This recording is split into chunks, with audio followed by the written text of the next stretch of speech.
একবার রাজা সাইদুন শিকারের উদ্দেশ্যে এক গভীর জঙ্গলের মাঝ দিয়ে হাঁটছিলেন। চলতে চলতে হঠাৎ তিনি দেখতে পেলেন দুটি সাপ একে অপরের সঙ্গে লড়াই করছে। এর মধ্যে একটি সাপ ছিল কালো এবং অন্যটি ছিল সাদা। তিনি দেখলেন কালো সাপটি বারবার সাদা সাপটির উপর আক্রমণ চালিয়ে তাকে প্রায় মেরে ফেলার উপক্রম করছিল। সাদা সাপটির এই দুরবস্থা দেখে রাজার মনে দয়ার উদ্রেক হলো। তাই তিনি কালো সাপটিকে তীর নিক্ষেপ করে মেরে ফেললেন। কিন্তু তখনই একটি আশ্চর্যজনক ঘটনা ঘটল। রাজার চোখের সামনেই সাদা সাপটি রূপান্তরিত হয়ে এক মানবের রূপ ধারণ করল। এই দৃশ্য দেখে রাজা খুবই আতঙ্কিত হয়ে পড়লেন। তখন সেই ব্যক্তি রাজার ভীতি দূর করতে বলল, হে রাজা, আপনি ভয় পাবেন না। আমি মানুষও নই, সাপও নয়। আমি আসলে জিন জাতির একজন। আমরা সাপের রূপ ধারণ করে এই জঙ্গলে ঘুরতে এসেছিলাম। আপনি আমার জীবন রক্ষা করেছেন, তাই আমি আপনার প্রতি কৃতজ্ঞ। রাজা কিছুটা আশ্বস্ত হয়ে তাকে জিজ্ঞেস করলেন, কিন্তু কালো সাপটি আপনাকে আক্রমণ করছিল কেন? সে আপনাকে কেন হত্যা করতে চেয়েছিল? জিনটি তখন বলল, আমি আসলে জিন জাতির একজন বাদশা। আমার একটি কন্যা রয়েছে যার নাম সারাবিল এবং সে খুবই সুন্দরী। আমার এক মন্ত্রী তাকে বিয়ে করতে চেয়েছিল, কিন্তু আমি সেই প্রস্তাবে রাজি হইনি। এই কারণেই সে আমার উপর ক্ষুব্ধ হয়ে আমাকে এই জঙ্গলে নিয়ে এসে আক্রমণ করেছিল, যাতে আমাকে হত্যা করে সে আমার সিংহাসন দখল করতে পারে এবং আমার কন্যাকেও বিয়ে করতে পারে। তবে আল্লাহর রহমতে আপনি এসে আমাকে মৃত্যুর হাত থেকে বাঁচালেন। জিনটির কথাগুলি শুনে রাজা সাইদুন কিছুটা চিন্তায় পড়ে গেলেন। তিনি বিস্মিত হয়ে ভাবলেন, জিনদের মধ্যেও রাজা, রাজত্ব এবং ষড়যন্ত্রের এত জটিলতা রয়েছে। তার কাছে বিষয়টি অদ্ভুত মনে হচ্ছিল। তখন জিনটি আবার বলল, আপনি আমার জীবন রক্ষা করেছেন, এজন্যই আমি আপনার প্রতি কৃতজ্ঞ। বলুন, আপনার জন্য কি করতে পারি? আপনি যা চাইবেন আমি সেটাই আপনাকে উপহার হিসেবে প্রদান করব। রাজা তখন বিনয়ের সাথে বললেন, আপনার উদারতা সত্যিই প্রশংসনীয়। তবে আমি নিজেও একজন রাজা এবং আমার কাছে ধনসম্পদের কোনো অভাব নেই। একজন রাজার চাওয়া পূরণ করা সহজ ব্যাপার নয়। জিনটি তখন বলল, আপনি শুধু একটি ইচ্ছা প্রকাশ করুন, তারপরে দেখুন যে আমি তা পূরণ করতে পারি কিনা। আমি কথা দিচ্ছি, আপনার চাওয়া অনুযায়ী আমি সব কিছুই আপনাকে প্রদান করব। রাজা এই সুযোগ বুঝে বললেন, আমার কাছে আপনার ধনসম্পদের কোনো প্রয়োজন নেই। তবে আমি চাই আপনি আপনার কন্যা সারাবিলকে আমার সাথে বিবাহ বন্ধনে আবদ্ধ করে দিন। এই কথা শুনে জিনটি হতবাক হয়ে গেল, কিন্তু সে তার দেওয়া প্রতিশ্রুতিতে বাধা ছিল।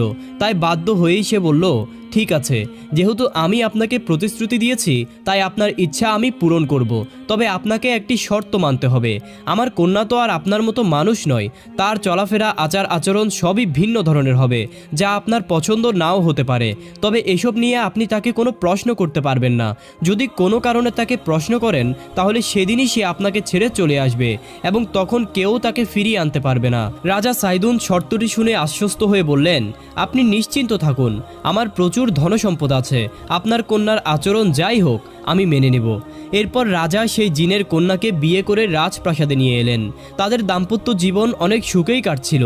কিছুদিন পরে তাদের ঘরে একটি পুত্র সন্তানের জন্ম হলো। পুত্র সন্তান পেয়ে রাজা আনন্দে আত্মহারা হয়ে উঠলেন। কিছুদিন পরে রাজা তার স্ত্রী ও পুত্রকে নিয়ে জঙ্গলের পাশ দিয়ে কোথাও যাচ্ছিলেন।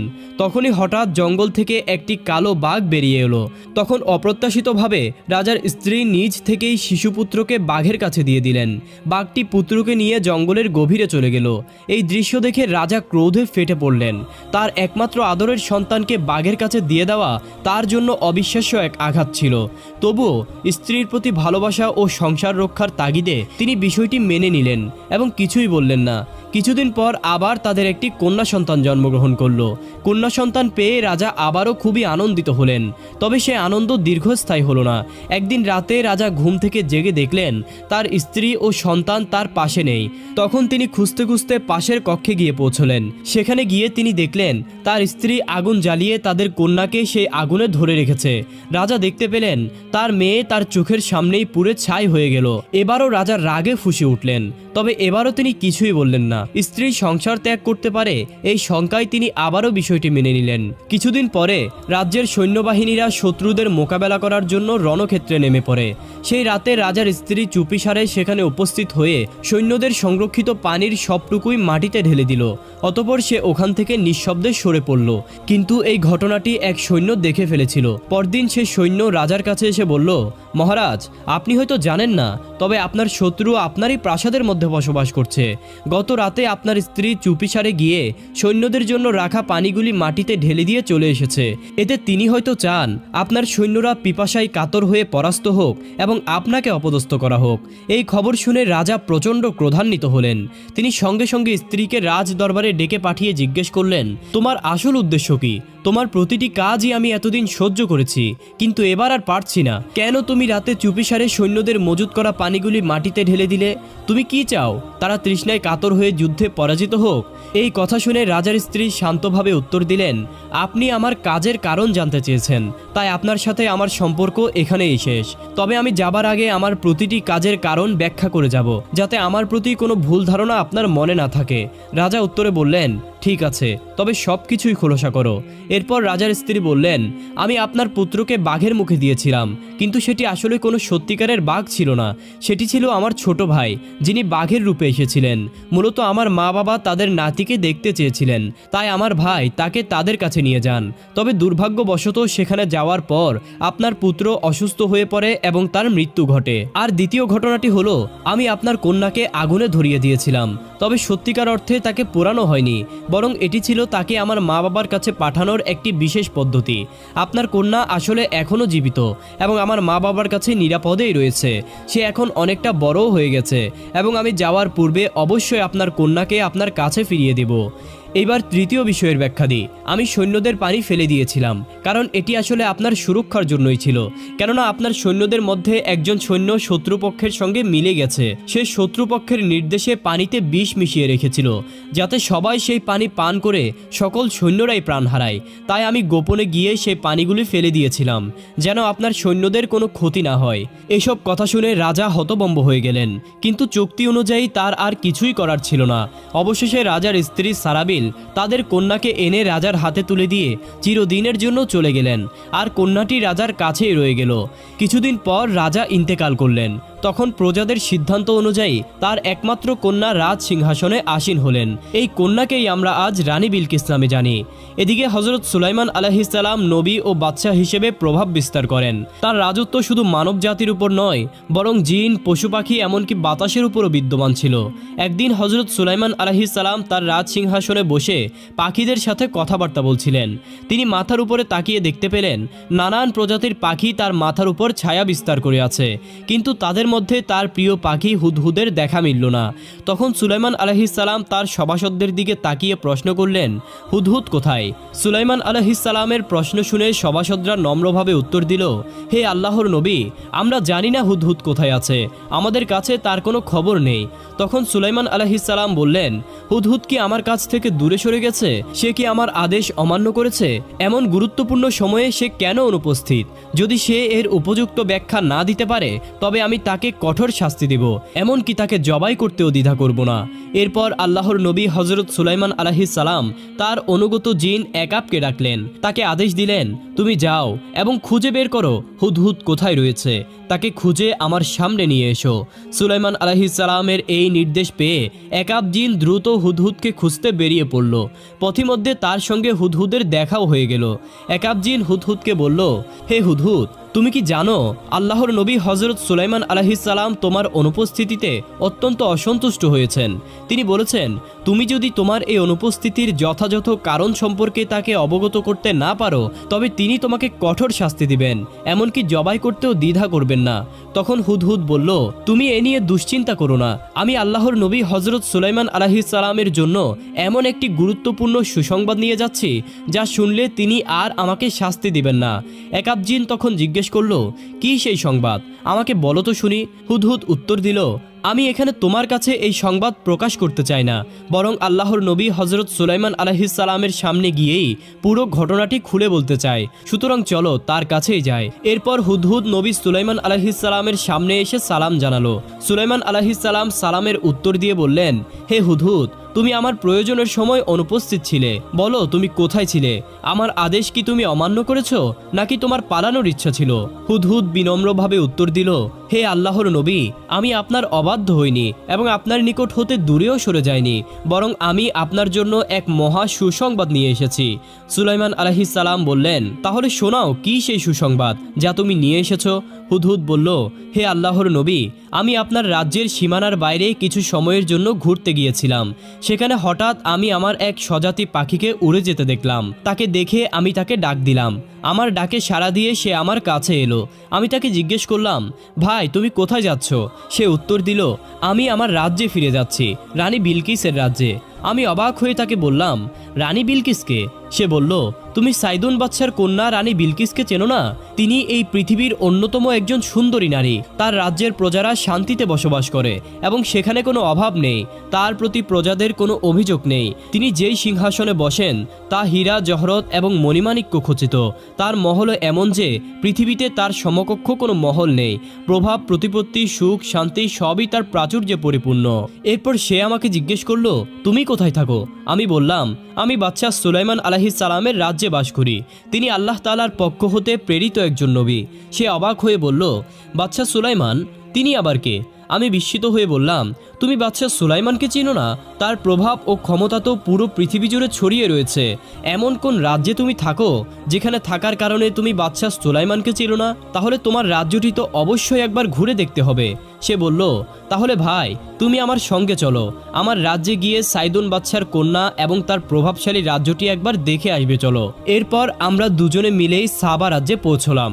রাজপ্রাসাদে প্রবেশ করে দেখি রানী বিলকিস বিশাল এক সিংহাসনে বসে আছেন এবং তার আশেপাশে অসংখ্য দাস দাসী তার সেবায় ব্যস্ত রয়েছেন। তিনি অপরূপ সৌন্দর্যের অধিকারী, এমন মহিমা আর প্রভাব যা সত্যি বিস্ময়কর। তার এই সৌন্দর্য ও প্রভাব দেখে আমার মনে হলো এমন এক নারীর জন্য আল্লাহর নবী হযরত সুলাইমান আলাইহিস সালামকে উপযুক্ত জীবনসঙ্গী করা উচিত। এই কারণেই আপনার কাছে ফিরে আসতে আমার কিছুটা বিলম্ব হয়েছে। নবী সুলাইমান আলাইহিস সালাম তখন বললেন, তুমি যা বলছো তা কি সত্যি? হুদহুদ জবাব দিল, হে আল্লাহর নবী, আমি যা বলছি তা পুরোপুরি সত্য, এতে কোনো মিথ্যা কথা নেই। তখন সুলাইমান আলাইহিস সালাম বললেন, তোমার কথাগুলো যদি সত্য হয় তবে আমি তোমাকে পুরস্কৃত করব। আল্লাহর দরবারে তোমার জন্য প্রার্থনা করব যেন তোমার বংশে আল্লাহ সুবহানাহু ওয়া তাআলা একটি বিশেষ চিহ্ন দিয়ে রাখেন। বর্ণনা করা হয়েছে যে হুদহুদ পাখির মাথায় যে মুকুটের মতো অংশ দেখা যায় তা আল্লাহর নবী হযরত সুলাইমান আলাইহিস সালামের দোয়ার বরকতের ফলেই সৃষ্টি হয়েছে। এরপর হুদহুদ বলল, হুজুর, আমি তাদের মধ্যে অনেক ভালো গুণ লক্ষ্য করেছি, তবে একটি মারাত্মক দোষও পেয়েছি। সুলাইমান আলাইহিস সালাম জিজ্ঞেস করলেন, সেই দোষটা কি? হুদহুদ বলল, হে নবী, তারা আল্লাহর ইবাদত না করে সূর্যের পূজা করে। এখনও তাদের কাছে আল্লাহর একত্ববাদ ও তাওহীদের দাওয়াত পৌঁছায়নি, ফলে শয়তান তাদের ভুল পথে পরিচালিত করছে। যখন সুলাইমান আলাইহিস সালাম জানলেন যে রানী বিলকিস ও তার সম্প্রদায় এক আল্লাহর ইবাদতের পরিবর্তে সূর্যের পূজা করছে, তখন তিনি বললেন, এটা কোনোভাবেই মেনে নেওয়া যায় না। আল্লাহর জমিনে আল্লাহ তাআলার ইবাদত ছাড়া আর কারো ইবাদত চলতে পারে না। আল্লাহর নবী হযরত সুলাইমান আলাইহিস সালাম তখন রানী বিলকিসের উদ্দেশ্যে একটি পত্র প্রেরণ করলেন, যার ভাষা কুরআনে এইভাবে উল্লেখ করা হয়েছে, শুরু করছি পরম করুণাময় ও অসীম দয়ালু আল্লাহর নামে। এই পত্র আল্লাহর নবী সুলাইমান আলাইহিস সালামের পক্ষ থেকে রানী বিলকিসের উদ্দেশ্যে প্রেরিত হচ্ছে। হে রানী বিলকিস, আমি জানতে পেরেছি যে আপনি ও আপনার সম্প্রদায় এক আল্লাহর পরিবর্তে সূর্যের উপাসনা করছেন। সুতরাং আমি আপনাদের প্রতি আহ্বান জানাতে চাই, আপনারা সূর্যের পূজা পরিত্যাগ করে এক আল্লাহর ইবাদতের দিকে ফিরে আসুন। যদি আপনারা সত্যিকার অর্থেই শান্তি চান তবে এই শান্তির পথে আসুন। এতে আপনারা এবং আপনাদের জান মালের নিরাপত্তা নিশ্চিত থাকবে। আর যদি আপনি এই আহ্বানে সাড়া না দেন তবে আমার সঙ্গে যুদ্ধে নামার জন্য প্রস্তুতি গ্রহণ করুন।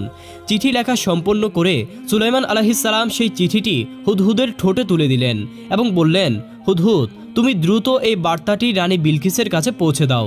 নবী সুলাইমান আলাইহিস সালামের আদেশ পেয়ে হুদহুদ পাখি চিঠিটি নিয়ে রানী বিলকিসের রাজ্যে উপস্থিত হলো। তখন রানী বিলকিস 7 স্তরের নিরাপত্তা বেষ্টিত মহলের ভেতর গভীর ঘুমে মগ্ন ছিলেন। যেই কক্ষে তিনি বিশ্রাম নিচ্ছিলেন সেটি 7টি দরজা দিয়ে সুরক্ষিত ছিল এবং প্রতিটি দরজাই ছিল তালাবদ্ধ। হুদহুদ পাখি সেসব গেট অতিক্রম করে আল্লাহর নবী সুলাইমান আলাইহিস সালামের প্রেরিত সেই পত্রটি রানী বিলকিসের বুকের উপর রেখে দ্রুত সেখান থেকে ফিরে এলো। অতঃপর ঘুম থেকে জেগে রানী বিলকিস চমকে উঠলেন। তিনি দেখলেন তার বুকের উপর একটি চিঠি রাখা আছে। তিনি অবাক হয়ে ভাবলেন, কেমন করে এমন সুরক্ষিত ঘরের ভেতর কেউ এভাবে আমার কাছে চিঠি রেখে যেতে পারে। চিন্তিত মনে তিনি চিঠিটি পড়তে শুরু করলেন এবং শুরু থেকে শেষ পর্যন্ত পড়ে রানী বিলকিস গভীরভাবে আতঙ্কিত হয়ে উঠলেন। সে মুহূর্তেই তিনি তার সভাসদদের দ্রুত ডেকে পাঠালেন। সভায় তিনি বললেন, প্রিয় সভাসদবৃন্দ, আমি বিশ্রামে ছিলাম আর সেই ফাঁকে কেউ আমার বুকের উপর একটি চিঠি রেখে চলে গেছে। এই পত্রটি আল্লাহর নবী সুলাইমান আলাইহিস সালামের নিকট হতে এসেছে। এতে এমন ভাষায় আমাদের আহ্বান জানানো হয়েছে যা আমাকে শঙ্কিত করেছে। তিনি আমাদেরকে সূর্যের উপাসনা পরিত্যাগ করে একমাত্র আল্লাহর ইবাদতে ফিরে আসার আহ্বান জানিয়েছেন এবং হুঁশিয়ারি দিয়েছেন যে আমরা যদি সূর্যের পূজা বন্ধ না করি তবে তিনি আমাদের সঙ্গে যুদ্ধে লিপ্ত হবেন। এখন এই পরিস্থিতিতে কি করণীয় সে বিষয়ে আপনাদের পরামর্শ চাই। সভাসদদের একজন পরামর্শ দিয়ে বলল, হে রানী সাহেবা, আমরা কি সুলাইমানের বিরুদ্ধে যুদ্ধের প্রস্তুতি গ্রহণ করব? তখনই আরেকজন বলে উঠল, শুনেছি বাদশাহ সুলাইমান যেখানেই প্রবেশ করেন সেখানেই তিনি ধ্বংসের ছাপ রেখে যান। তিনি আরও বললেন, তার সেনাবাহিনী প্রচণ্ড শক্তিশালী, জিন, দৈত্য, এমনকি বাতাসও তার নির্দেশ পালন করে। এমন পরিস্থিতিতে যুদ্ধ করে আমরা তার মোকাবেলা করতে পারবো না। তাই আমার মনে হয় তার বিরুদ্ধে যুদ্ধ ঘোষণা করা বুদ্ধিমানের কাজ হবে না। সকলের মতামত শোনার পরে রানী বিলকিস বললেন, আমাদের প্রথমে নিশ্চিত হতে হবে তিনি সত্যিই আল্লাহর নবী কিনা। যদি তিনি নবী হন তবে তার সঙ্গে যুদ্ধে জয় হওয়া অসম্ভব, আর যদি তিনি কেবল একজন সাম্রাজ্যবাদী শাসক হন তাহলে অবশ্যই আমরা তার সঙ্গে যুদ্ধ করব। অতঃপর রানী বিলকিস হযরত সুলাইমান আলাইহিস সালামকে পরীক্ষা করার জন্য একজন দূত পাঠালেন। সঙ্গে কিছু স্বর্ণ, রৌপ্য, হীরা এবং মূল্যবান রত্ন উপহার হিসেবে প্রেরণ করলেন। তিনি বললেন, যদি বাদশাহ সুলাইমান এই উপহারগুলি গ্রহণ করেন তবে বোঝা যাবে যে তিনি কেবল একজন সম্রাট যার মন সম্পদ ও ভোগ বিলাসে আসক্ত, আর যদি তিনি এগুলো ফিরিয়ে দেন তবে এটা স্পষ্ট হবে যে তিনি আল্লাহর একজন নবী যার দুনিয়ার সম্পদের কোনো আকর্ষণ নেই। অতঃপর সেই দূত উপহার সমেত হযরত সুলাইমান আলাইহিস সালামের দরবারে উপস্থিত হলেন। সেখানে গিয়ে তিনি বিস্মিত হয়ে দেখলেন দরবারের জাক জমক ও আভিজাত্যের পরিমাণ কতটা অসাধারণ। প্রতিটি দেয়াল সোনার ইটে গড়া, যা হীরা, জহরত ও মণিমাণিক্য শোভিত। চারপাশে বহু উজির, নাজির এবং জিন, দৈত্য উপস্থিত রয়েছে যারা সুলাইমান আলাইহিস সালামের নির্দেশের অপেক্ষায় রয়েছে। এত বর্ণাঢ্য দৃশ্য দেখে সেই দূতের কাছে রানীর পাঠানো উপহারগুলো খুবই তুচ্ছ মনে হতে লাগলো। তবুও প্রথাগত শিষ্টাচার মেনে তিনি হযরত সুলাইমান আলাইহিস সালামের সামনে উপহারগুলি পেশ করলেন। হযরত সুলাইমান আলাইহিস সালাম উপহারগুলো দেখে বললেন, হে রানী বিলকিসের দূত, তুমি কি মনে করেছো আমি দুনিয়ার সম্পদে আসক্ত একজন শাসক? আমি তোমাদের ধন সম্পদের প্রয়োজন অনুভব করি না। আল্লাহ, যিনি সব কিছুর মালিক, তিনি আমাকে এর চেয়েও বহুগুণের সম্পদ ও শক্তি দান করেছেন। তুমি এই উপহারগুলো নিয়ে ফিরে যাও এবং তোমার রানীকে জানাও, যদি তিনি এবং তার প্রজারা সূর্যের পূজা পরিত্যাগ করে এক ও অদ্বিতীয় আল্লাহর ইবাদতে ফিরে আসেন তবে তারা আল্লাহর পক্ষ থেকে পুরস্কৃত হবেন। কিন্তু যদি তিনি এই পথ ত্যাগ না করেন এবং সূর্যের পূজায় অনড় থাকেন তবে তাকে বলে দিও যে তিনি যেন আমার সঙ্গে যুদ্ধের জন্য প্রস্তুত থাকেন। দূত হযরত সুলাইমান আলাইহিস সালামের এই কথাগুলো শুনে দ্রুত ফিরে গিয়ে রানী বিলকিসের কাছে সব কিছু জানালো। সে বলল, রানী সাহেবা, আমি সুলাইমান আলাইহিস সালামের দরবারের শান শৌকত দেখে অভিভূত হয়েছি। তিনি অসীম প্রভাব প্রতিপত্তির অধিকারী। জিন, দৈত্য, এমনকি বাতাসও তার আদেশ মেনে চলে। আপনি যে উপহারগুলো তার নিকট পাঠিয়েছিলেন তিনি তা গ্রহণ করেননি, বরং তিনি আপনাকে সূর্যের পূজা ছেড়ে একমাত্র আল্লাহর ইবাদতে ফিরে আসতে বলেছেন। যদি আপনি তা না করেন তবে তিনি আপনাকে যুদ্ধের জন্য প্রস্তুত থাকতে বলেছেন। রানী বিলকিস দূতের কাছ থেকে সুলাইমান আলাইহিস সালামের বার্তা শোনার পর দ্রুত সভায় আহ্বান করলেন। সেখানে তিনি বললেন, হে সভাসদবৃন্দ, আমরা বাদশাহ সুলাইমানকে যে উপঢৌকন পাঠিয়েছিলাম তিনি তা গ্রহণ করেননি এবং তার পূর্বের কথাই অটল রয়েছেন। তিনি আমাদের জানিয়ে দিয়েছেন যদি আমরা সূর্যের পূজা ত্যাগ করে এক আল্লাহর ইবাদত না করি তবে তিনি আমাদের বিরুদ্ধে যুদ্ধ করবেন। এই কথা শোনার পর সভাসদরা বলল, তাহলে আমাদের উচিত তার কাছে গিয়ে আত্মসমর্পণ করা যাতে রক্ষা পাওয়া যায়। কিন্তু রানী বিলকিস বললেন, আমরা কেবল একটা ধমকেই ভয় পেয়ে আত্মসমর্পণ করতে পারি না। আমি নিশ্চিত হতে চাই যে তিনি সত্যিই আল্লাহর আল্লাহর নবী কিনা, এজন্য আমি তার আরও কিছু পরীক্ষা নিতে চাই।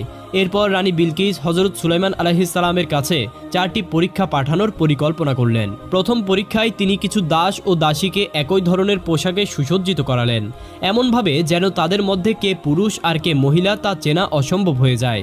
এরপর দূতকে নির্দেশ দিলেন, তুমি সুলাইমান আলাইহিসসালামকে বলবে তিনি যেন এই লোকগুলোর মধ্যে পুরুষ ও মহিলাদের সঠিকভাবে পার্থক্য করে দেন। দ্বিতীয় পরীক্ষায় তিনি কিছু অমূল্য ইয়াকুত পাথর দিলেন এবং বললেন, তুমি তাকে বলবে কোনো দুনিয়াবি মেশিন বা যন্ত্র ব্যবহার না করে এই পাথরগুলোকে ছিদ্র করতে। তৃতীয় পরীক্ষায় কিছু অলস এবং চঞ্চল ঘোড়া নির্বাচন করে তিনি বললেন, তুমি সুলাইমানকে বলবে তিনি যেন ঘোড়াগুলোর মধ্য থেকে অলস ও তেজি ঘোড়াগুলো আলাদা করে দেন। চতুর্থ পরীক্ষায় অবশেষে তিনি একটি শিশি তুলে দিয়ে বললেন, তুমি তাকে বলবে এমন পানি দিয়ে এই শিশি পূর্ণ করতে যা আকাশ থেকে বৃষ্টি হয়ে ঝরে পড়েনি।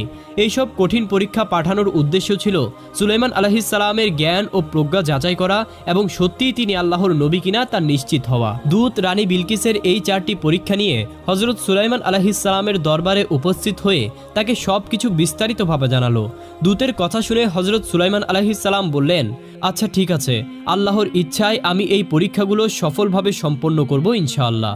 প্রথম পরীক্ষায় হজরত সুলাইমান আলাইহিসসালাম দাস ও দাসীদের মধ্যে পুরুষ এবং মহিলাদের মধ্যে পার্থক্য করার জন্য তাদেরকে বললেন, তোমরা সবাই তোমাদের হাত ধুয়ে আসো।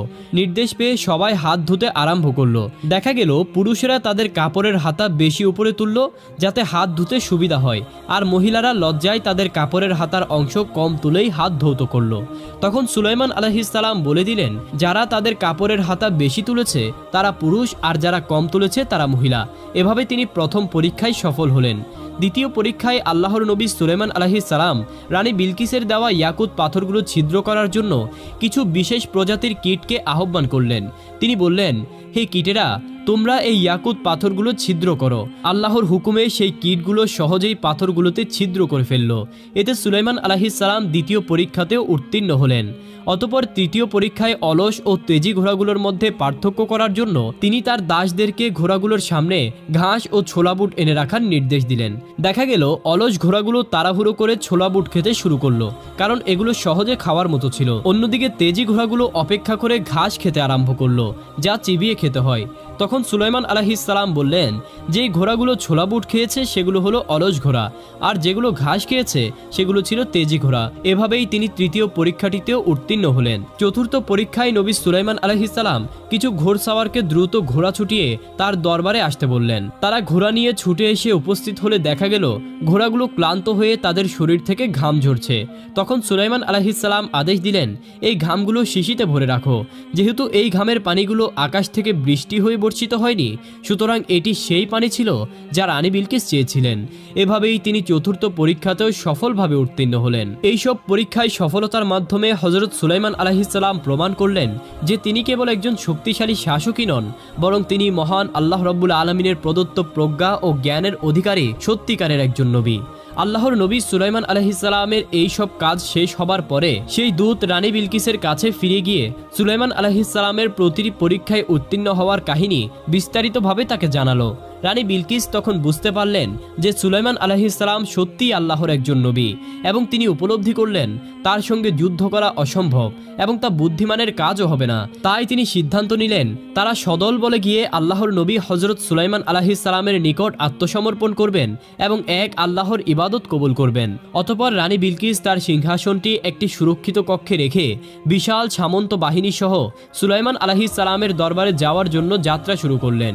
তিনি রাজ্য থেকে বের হওয়ার সঙ্গে সঙ্গেই বাতাস আল্লাহর নবী হজরত সুলাইমান আলাইহিসসালামের কাছে এই সংবাদ পৌঁছে দিল। তবে এর পরেই কিছু পরশ্রীকাতর জিন যারা হিংসার বশবর্তী ছিল তারা নবী সুলাইমান আলাইহিসসালামের কাছে এসে মিথ্যে তথ্য ছড়িয়ে দিল।